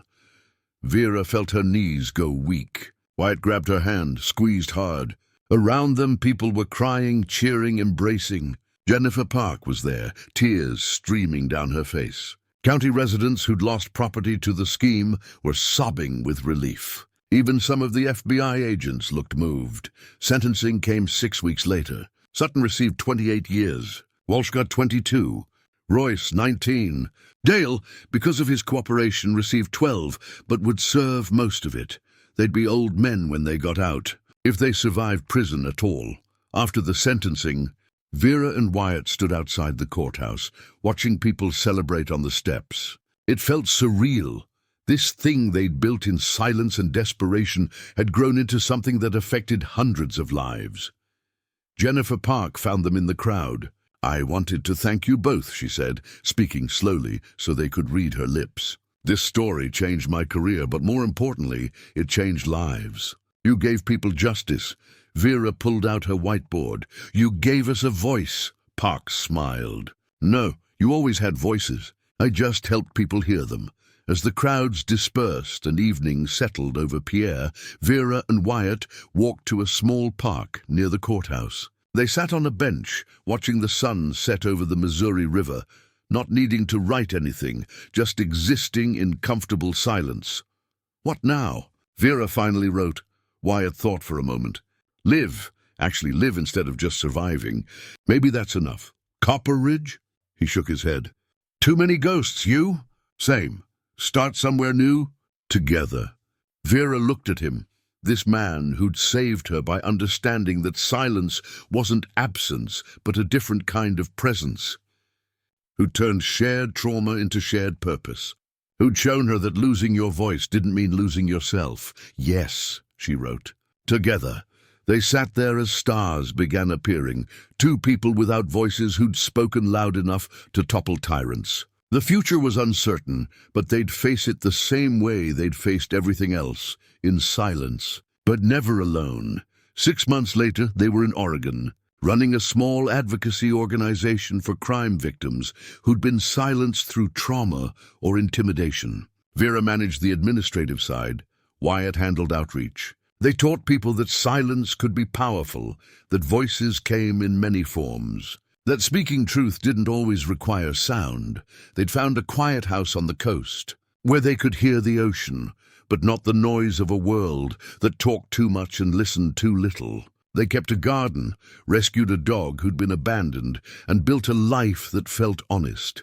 Sometimes journalists still called, wanting updates on the Copper Ridge case. Vera always declined. The story was told. The justice was served. There was nothing left to add. But on the anniversary of the verdict, she and Wyatt made a pilgrimage to Marcus's grave in Copper Ridge. The town had changed. New mayor, gleaned house at county offices, memorial to Marcus in the courthouse lobby. People recognized them but kept a respectful distance, understanding that heroes didn't always want to be celebrated. At Marcus's headstone, Wyatt placed fresh flowers and stood quietly. Vera waited beside him, hand on his shoulder. After a long time, he pulled out his journal and wrote, "I kept my promise. They answered for what they did to you." The wind picked up, moving through grass and wildflowers, making a sound like whispers. Vera wrote on her own pad, "He'd be proud of you." Wyatt nodded, and in the tightness of his expression, she saw grief finally beginning to release its grip. Justice didn't undo damage, but it allowed healing to begin. They drove away from Copper Ridge that evening, back to their coastal home, to their quiet life. They'd fought their battle, won their war, and earned their peace. And in the silence they shared, they'd found something neither expected, not just justice or vindication, but genuine connection. Two people who'd lost their voices but found each other, proving that the most powerful words aren't always spoken aloud. Sometimes the deepest truths live in the spaces between sounds, in the understanding that passes without language, in the silence that says everything that needs to be said. And sometimes that's the most powerful voice of all. The letter arrived on a Tuesday morning in September, almost 2 years after the verdicts. Vera was in the garden, harvesting tomatoes that had finally ripened in the coastal Oregon climate when the mail carrier honked and waved. She wiped dirt from her hands and walked to the mailbox, their rescue dog, a mixed breed they'd named Scout, trotting beside her. Most of their mail was mundane. Bills, advocacy organization correspondence, the occasional letter from someone who'd read about their story and wanted to share their own experience with being silenced. But this envelope was different, official. The return address read, South Dakota Department of Corrections. Vera's stomach tightened. She carried it inside, where Wyatt was building new shelves for their growing library of sign language and communication disorder texts. He saw her expression and set down his drill. She handed him the letter. He opened it carefully, and they read together. It was from Richard Sutton, or rather from his lawyer, forwarding a message Sutton wanted to send. The former mayor was serving his sentence at the federal penitentiary in Yankton, and apparently he'd been doing what inmates with too much time often did, thinking about their choices, their victims, their legacy. The letter was handwritten, not the confident script of a man who'd once commanded a town, but something shakier, older. Ms. Hutchins and Mr. Brennan, I don't expect forgiveness. I don't deserve it. But my therapist here says that making amends starts with acknowledgement, so that's what this is. I destroyed lives. Marcus Brennan's death wasn't supposed to happen. Walsh and Royce acted without my knowledge, but I created the environment where such things became possible. I ordered your assault, Ms. Hutchins. I told Dale to handle you, and I knew what that meant. When you survived, I was relieved you couldn't speak, because your silence protected me. I've had 2 years to understand what I took from both of you. Not just your voices, but your sense of safety, your ability to trust. Mr. Brennan lost 15 years to fear and isolation. Ms. Hutchins lost her career, her peace of mind, nearly her life. The money seemed worth it at the time. 12 million split among us. Enough to retire comfortably, to give our family security. I told myself everyone did it, that this was just how things worked in small-town politics. I was wrong. I'm writing because my youngest daughter, she's 16 now, asked me why I did it, why I hurt people for money. And I had no answer that didn't make me sound like exactly what I am, a man who valued wealth over humanity. She doesn't visit anymore. None of my children do. My wife divorced me last year. I'll die here probably. I'm 68 and my health isn't good. That's what I deserve. But you deserve to know that what you did mattered. The new administration in Copper Ridge is clean. They've returned money to victims where possible. The interstate project is proceeding legitimately now. And people talk about you both as heroes, though I suspect you hate that word. You took everything from me, and you should have. I'm sorry I took anything from you. Richard, Sutton, Vera, and Wyatt sat in silence for a long time after reading. The letter felt strange, not quite an apology, not quite a confession, something in between, an attempt at accountability from a man who'd spent his life avoiding it. Do we respond? Vera wrote finally. Wyatt shook his head slowly, then reconsidered. He wrote, not to him, but maybe we acknowledge it privately. Closure doesn't always look like forgiveness. That evening, they built a fire in their backyard pit and burned the letter. Not out of anger, but as a ritual, watching the past turn to ash and smoke, letting it drift away on the ocean wind. Sutton's words didn't change what he'd done, but they confirmed what Vera and Wyatt had always known. Their silence had spoken louder than his lies ever could. The advocacy organization they'd founded, they'd named it Silent Witness, had grown beyond their initial expectations. What started as a small resource hub for trauma victims who'd lost their ability to speak had evolved into a national network. They partnered with speech therapists, trauma counselors, legal advocates, and communication technology specialists. Vera had become unexpectedly good at fundraising.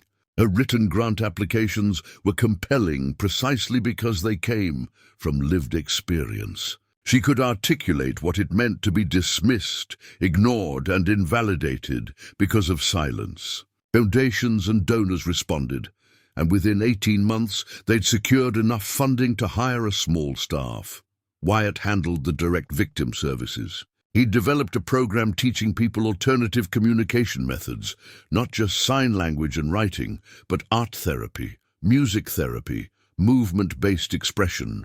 He understood that voice wasn't singular, that communication took infinite forms, and that trauma survivors needed options that felt safe. They'd helped 43 people in their first year. Some had lost their voices to physical trauma like Vera.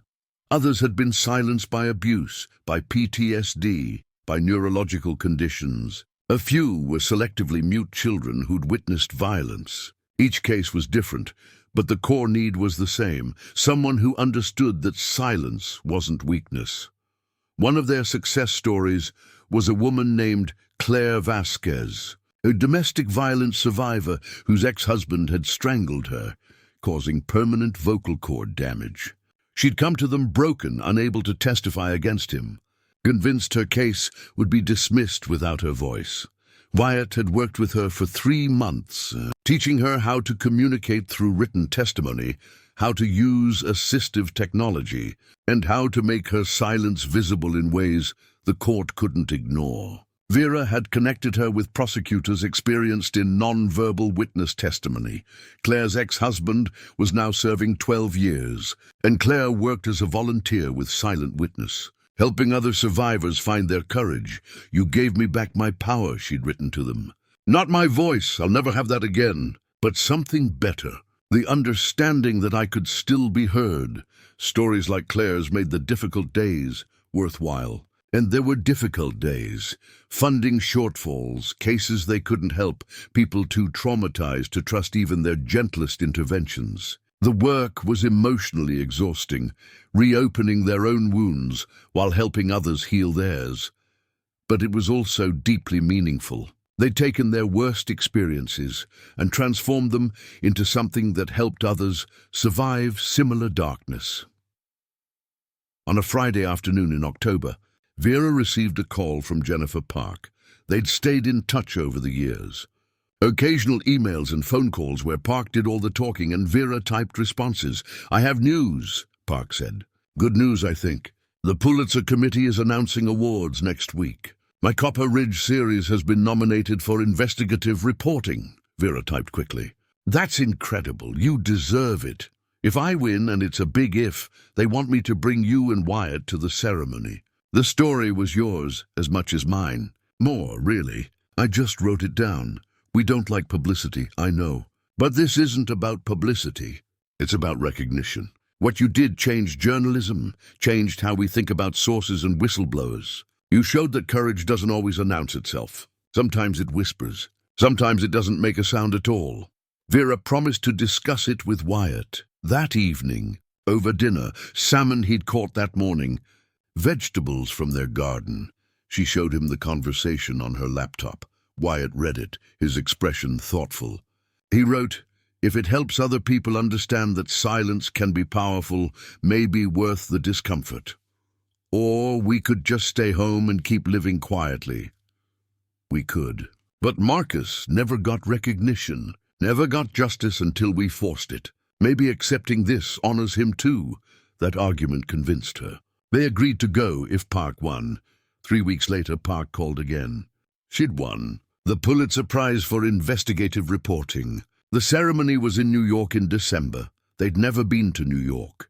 The thought of the crowds, the noise, the overwhelming sensory assault of the city made Vera anxious. But they'd faced worse than uncomfortable social situations.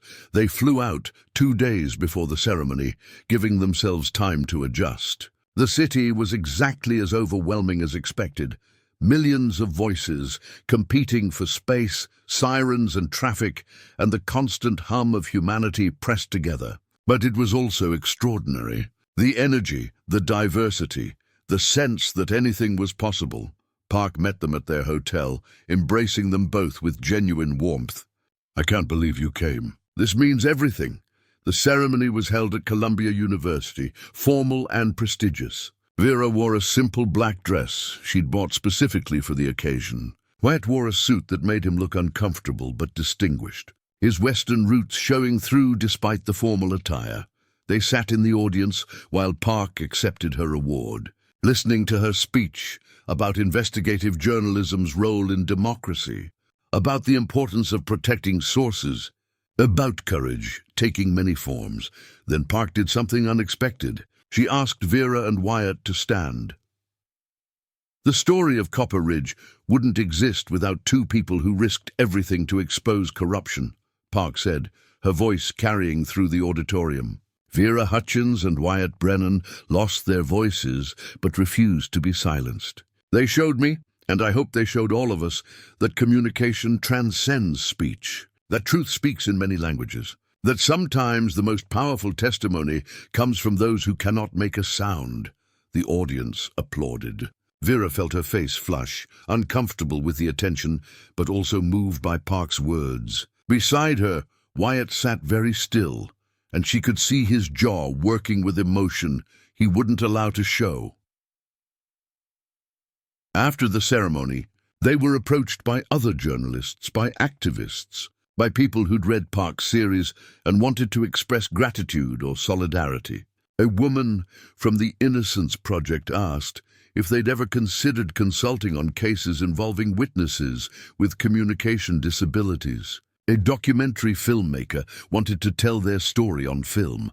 They politely declined most offers, but took contact information, promising to consider future collaborations. This was outside their comfort zone, but they were learning that meaningful work sometimes required uncomfortable visibility.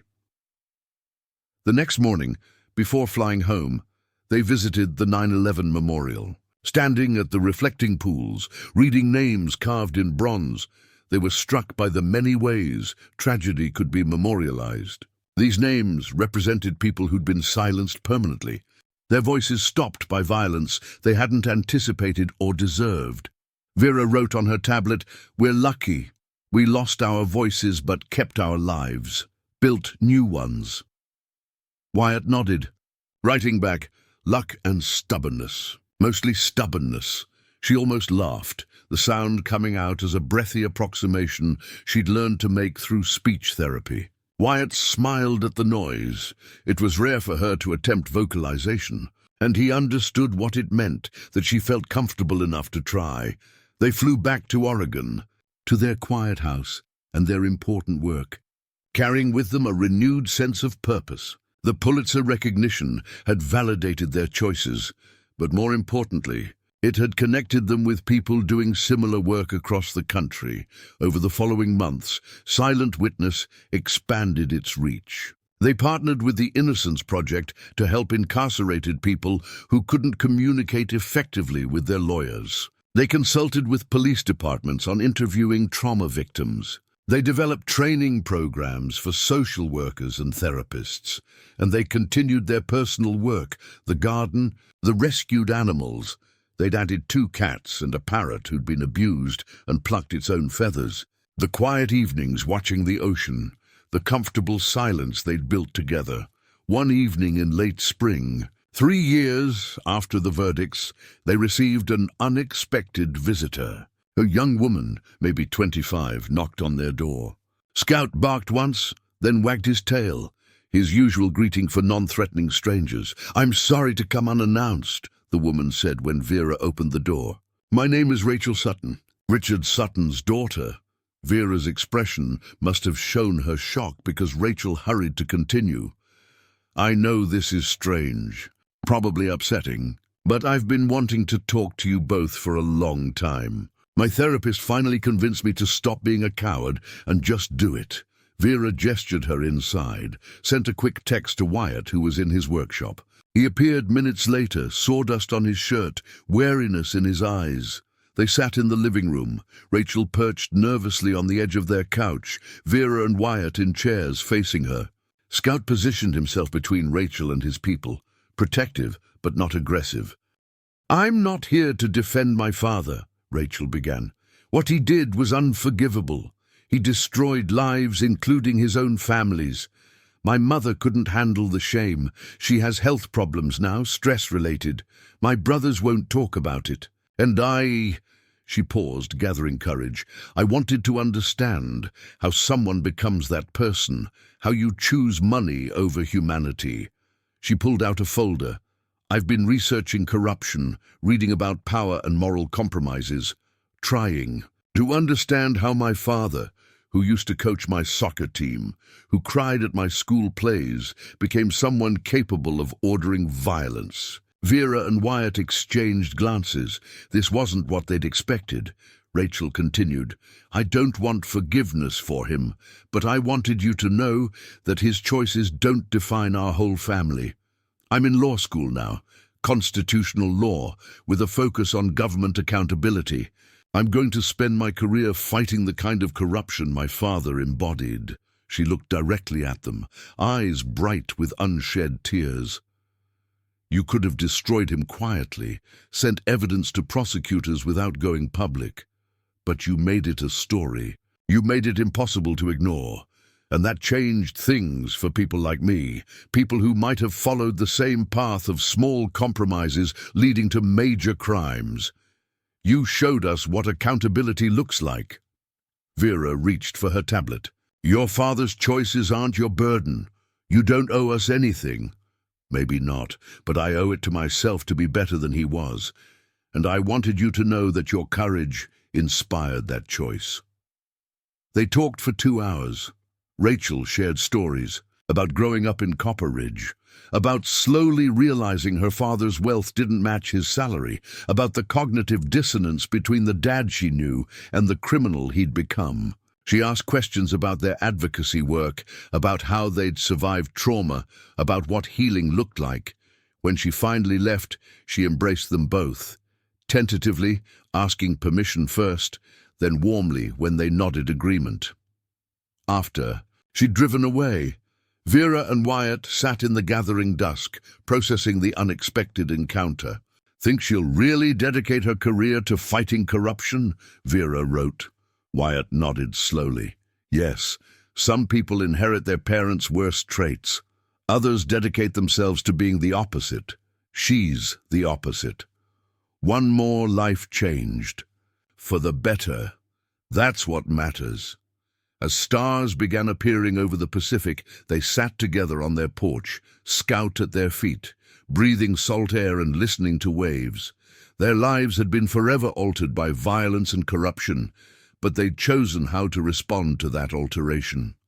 Not with bitterness or withdrawal, but with purpose. They'd lost their voices but found their calling. They'd been silenced but learned to speak in ways that echoed farther than words ever could. And they discovered that sometimes the most profound conversations happened in perfect silence between two people who understood that communication transcended sound. Tomorrow they'd return to their work, helping others find strength in whatever voice they possessed. Tonight, they simply existed in the peace they'd built together, two survivors who'd transformed their trauma into something that helped others survive. And in the quiet they shared, they were exactly where they belonged. 5 years after the trial, Vera stood in front of 200 people at a national conference on trauma and communication in Seattle. The irony wasn't lost on her, a woman without a voice giving a keynote address. But that was exactly the point. The screen behind her displayed her words in real time as she typed on a transparent tablet. Her text projected large enough for the auditorium to read, "We live in a world obsessed with being heard. We shout louder, post more, demand attention in increasingly desperate ways. But what about those who cannot shout? What about the voices stolen by trauma, silenced by violence, lost to circumstances beyond their control?" Today, I want to talk about a different kind of power. The power of purposeful silence. In the front row, Wyatt watched with an expression that might have been pride. Beside him sat Claire Vasquez, now Silent Witnesses program director, and 3 other staff members they'd hired as the organization grew. What had started in their coastal living room now had offices in 4 cities and helped over 300 people annually. Vera continued typing, her presentation weaving together research on non-verbal communication, neuroscience of trauma, and personal testimony. She showed videos of clients who'd learned to express themselves through art, through sign language, through assistive technology. She presented data showing that survivors who found alternative communication methods had better mental health outcomes than those pressured to get their voice back. The assumption is that silence equals helplessness, her text read. But silence can be a choice, a strategy, a form of resistance. When I lost my voice, people treated me as less than whole. They spoke louder, as if volume could bridge the gap. They made decisions for me, assuming I couldn't think clearly without speech. What they didn't understand was that silence forced me to find other strengths. Observation, written clarity, the ability to be present without filling space with unnecessary noise. She paused, letting the audience absorb her words, then continued. Wyatt Brennan, my partner in both work and life, hasn't spoken in 20 years. But he's one of the most articulate people I know. He communicates through action, through careful writing, through presence that speaks volumes. Together we learned that voices come in many forms, and sometimes the quietest voices carry the most truth. The presentation lasted 45 minutes. When she finished, the standing ovation went on for 3, not because of inspirational platitudes or feel-good messaging, but because she'd articulated something many in the audience, trauma survivors, therapists, advocates, had felt but couldn't express. After the conference, they were approached by a filmmaker named Marcus Chen, no relation to prosecutor Amanda Chen, though the name made Wyatt pause. Marcus had been documenting stories of resilience for a decade and wanted to create something about their journey. Not a victim narrative, he explained over coffee at a Seattle waterfront cafe. I'm interested in transformation, how trauma becomes purpose, how silence becomes communication, how 2 people without voices manage to speak loud enough to bring down corrupt officials and build something that helps hundreds of others. Vera typed on her tablet, "We've turned down documentary offers before." "I know. I read about your work before approaching you. That's why I think you should reconsider. Not for yourselves. I understand you don't want fame. But for the people who need to see that losing your voice isn't the end of your story. It can be the beginning of something unexpected." Wyatt wrote in his journal, then showed them what would this documentary include. Interviews with you both. Written responses are fine. Footage of silent witness programs. Interviews with people you've helped. Some archival material from the Copper Ridge case to provide context. And most importantly, I want to show you your daily life. The normalcy you've built. People think surviving trauma means constant struggle. I want to show that it can also mean gardens and rescued animals and quiet evenings. That piece is possible. Vera and Wyatt looked at each other, having one of their silent conversations that no one else could quite follow. After years together, they'd developed a shorthand, glances, slight nods, the tilt of a head that meant agreement or hesitation or, let's think about this. Finally, Vera typed, "We'll consider it. Send us a detailed proposal." Marcus left them his contact information and a promise that any documentary would be done with full editorial input from them. No surprises, no exploitation, just the truth. Walking back to their hotel along the waterfront, Vera and Wyatt watched ferries crossing Puget Sound, seagulls wheeling overhead, tourists taking selfies against mountain backdrops. The world continued its noisy chaos, but they existed in their bubble of comfortable quiet. That night, lying in their hotel bed with the city lights filtering through curtains, Vera reached for her tablet one more time. "Do you ever wish you could speak again?" Wyatt was quiet for a long moment. Then he wrote in the journal he kept on his nightstand. "Sometimes, when I dream, I have my voice. I hear myself talking to Marcus, laughing with him. Those dreams hurt when I wake up.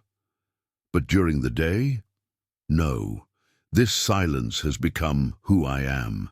It's given me patience, observation skills, and a different way of understanding people. If some miracle restored my voice tomorrow, I'd probably still choose to listen more than I speak." "What about you?" he wrote. Vera thought about the question. Her vocal cords were permanently damaged, but she'd regained the ability to produce. Whispered words, painful, limited, but technically possible. She rarely used them. "I can speak a little now, enough to say help or yes if absolutely necessary, but I don't miss having a full voice." That person who spoke freely lived a different life. She hadn't been locked in a cellar, hadn't learned what powerlessness felt like. This version of me is stronger because she found strength beyond speech. They fell asleep holding hands. 2 people who'd found wholeness, not despite their silence, but because of what that silence had taught them. 3 months later, they agreed to Marcus Chen's documentary. Filming took 6 months, with Marcus and his small crew visiting Oregon, returning to Copper Ridge for archival context, and interviewing dozens of people whose lives intersected with Vera and Wyatt's story. The process was sometimes painful. Returning to Copper Ridge meant confronting ghosts. The courthouse where Vera had worked, the cellar where she'd been trapped, the road where Marcus Brennan had died. But it also revealed transformation. The town had new leadership, new ethics policies, and a memorial garden dedicated to truth-tellers and those silenced for speaking it. Marcus Brennan's name was engraved there, along with a quote Wyatt had chosen. Some voices echo longest after they've been silenced. They interviewed Jennifer Park, now a senior investigative editor at a major national newspaper. They spoke with Amanda Chen, the prosecutor, who'd gone on to specialize in corruption cases. They filmed silent witness clients, people who'd found new ways to communicate, to heal, to reclaim agency stolen by trauma. And they documented Vera and Wyatt's daily life, the mundane beauty of it. Morning coffee on the porch. Wyatt builds furniture in his workshop. Vera writes grants at her desk. Their evening walks on the beach with Scout, now grey-muzzled but still enthusiastic. The small moments that constituted a life well lived. Marcus titled the documentary Speaking Volumes. It premiered at Sundance Film Festival and won the Audience Award for Documentary Feature. Then it was acquired by a streaming platform where it reached millions of viewers worldwide. The response was overwhelming. Silent Witness received thousands of inquiries, from trauma survivors seeking help, from therapists wanting training, from journalists asking for interviews. Their small organization suddenly needed to scale up to meet demand they'd never anticipated. They hired additional staff, opened new regional offices, and developed online programs for people who couldn't access in-person services. The work was exhausting but necessary. They'd tapped into something people desperately needed: validation, that silence wasn't failure, that alternative communication was legitimate, that trauma didn't have to define your entire existence. One letter stood out among thousands. It came from a 14-year-old girl in Ohio named Emma Torres. She'd been sexually assaulted by a family member and hadn't spoken since. Her parents were pressuring her to get over it and start talking again, not understanding that her silence was protective, not defective. "I watched your documentary 3 times, Emma wrote. "My parents watched it too. Now they understand. They got me a tablet like yours and enrolled me in art therapy. I'm not ready to talk yet, maybe never. But I can draw. I can write. And that's enough. Thank you for showing me that I'm not broken." Vera cried, reading that letter, real tears. The kind that came from recognizing yourself in someone else's pain and knowing you'd helped ease it. She showed it to Wyatt, who read it carefully, then wrote, "This is why we did everything. For kids like Emma who need to know there's more than one way to be whole." As Silent Witness grew, so did their personal lives. They formally registered as domestic partners, a quiet ceremony at the courthouse in their small Oregon town, with Claire and 2 other friends as witnesses. No big wedding, no speeches, just legal recognition of what they'd built together. They bought a larger property, expanding their animal rescue to include a small barn where they housed retired therapy horses. Wyatt had discovered that horses were particularly good at communicating without words, reading body language, responding to presence rather than voice. They partnered with an equine therapy program, offering services to trauma survivors who found traditional talk therapy intimidating. Vera published a book, a collection of essays about communication, trauma and resilience, co-written with several Silent Witness clients. It became a bestseller in the trauma recovery category, generating both revenue for the organization and increased awareness of their work. 8 years after the trial, they received news that Richard Sutton had died in prison. Heart attack, quick and relatively painless, according to the warden who called to inform them. They felt surprisingly little. Not joy, not sadness, just a quiet acknowledgement that a chapter had fully closed. Sutton had become irrelevant to their lives years ago, His death changed nothing except removing one more person who'd caused them harm from the world. They didn't attend his funeral, but Rachel Sutton, now Rachel Brennan, having married and taken her husband's surname to distance herself from her father's legacy, sent them a letter afterward. "He asked about you at the end," she wrote. "I wanted to know if you were happy. I told him yes, that you'd built something meaningful. He nodded and said, good. I don't think it was redemption, but maybe it was recognition that justice had been served not just through his imprisonment, but through your thriving despite what he'd done. That felt like the truest closure, not forgiveness or reconciliation, but the simple fact that they'd outlived his ability to harm them and had created something beautiful from the wreckage he'd caused." On a cool October evening, almost exactly 10 years after Vera had lost her voice, they sat on their porch, watching the sunset paint the Pacific in shades of amber and rose. Scout had passed away the previous winter, old age, peaceful, in his sleep, and they'd adopted a young border collie named Echo who was currently chasing seagulls down the beach. Vera pulled out her tablet and typed something she'd been thinking about for weeks. "Do you think we would have found each other if none of this had happened? If I'd kept my voice and you've kept yours?" I'd considered the question, watching waves roll in with their eternal rhythm. Finally, he wrote, "No, we needed silence to recognize each other. Two voices in a noisy world might never have connected. But two silences, that was language we both spoke fluently. Do you have regrets? About losing my voice? About Marcus? Yes, those things weren't choices. But what we built afterward, no regrets about that. We turned our worst experiences into purpose." "That's rare," Vera nodded, then typed, "When I was in that cellar, screaming until my throat bled, I thought my life was ending. In a way it was. But what came after was better than what came. Before, deeper, more honest, more connected, because you found me, or I found you. We found each other, and that made all the difference." They sat in comfortable silence as darkness gathered.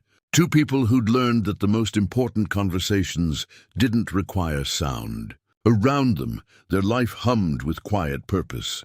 The organization they'd built, the people they'd helped, the animals they'd rescued, the love they'd cultivated. Inside the house, Vera's latest grant proposal sat on her desk, requesting funding to expand Silent Witness into 10 more states. On Wyatt's workbench were plans for a meditation pavilion they were building on their property, designed specifically for people who needed quiet space to heal without pressure to speak.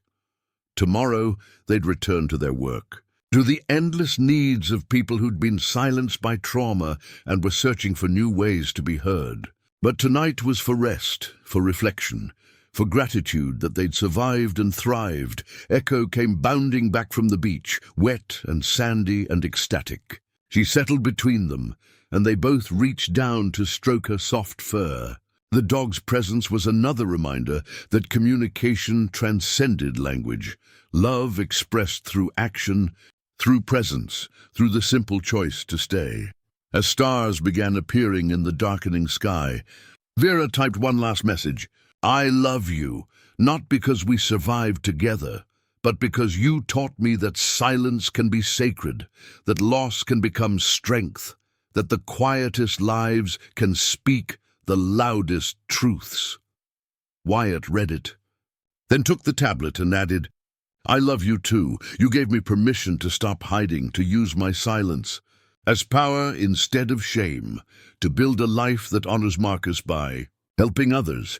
You are my voice and I am yours, and together we are enough." They set the tablet aside and simply sat, hands intertwined, breathing in salt air and listening to the ocean's eternal conversation with the shore.